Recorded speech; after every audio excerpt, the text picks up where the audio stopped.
Well, Hillary Clinton's never-ending blame tour across America is premised on the idea that she's very popular and was robbed of the presidency in 2016 by underhanded means, and that you feel very sorry for her because her dreams have been dashed. But increasingly, even Democrats just want her to go away. They said it on CNN recently. Watch this. Does Hillary have a role in 2020? Should she campaign for? Stay away. Why is that? I love you, Hillary. I love you. But stay away. We're so divided right now that anything that has Hillary on it is automatically going to separate us again. I just think her time is done. I think it's done.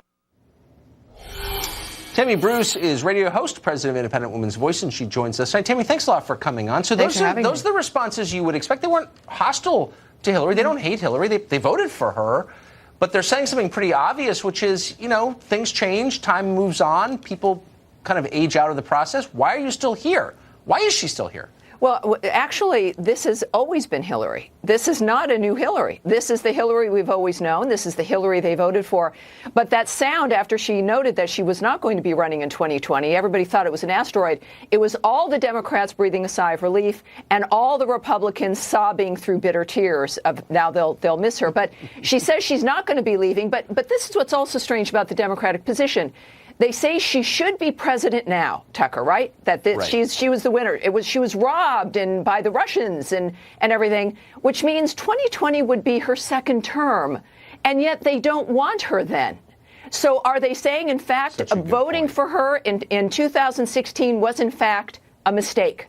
And that's one of the points. But the other thing that's a real revelation here is that after over 2 years of her complaining, of the entire system saying that the current president, Donald Trump, colluded with the Russians and stole the election. Americans love fairness. We don't like anybody getting robbed. And yet they say, no, just don't come back. Even though this is supposed to be hers, it tells you that all of this rhetoric, Tucker, has not worked.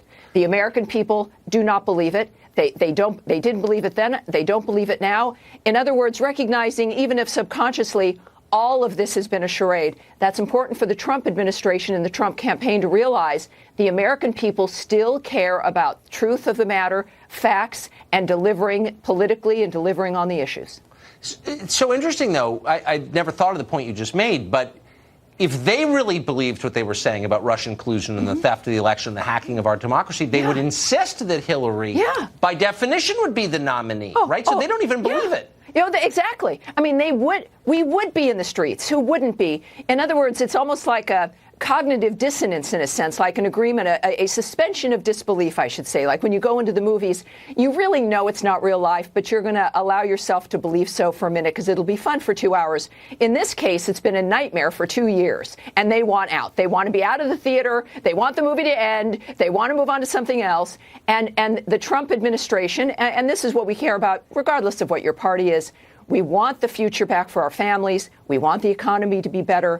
We want this nonsense to end. What the Democrats are planning in the House is going to be a disaster.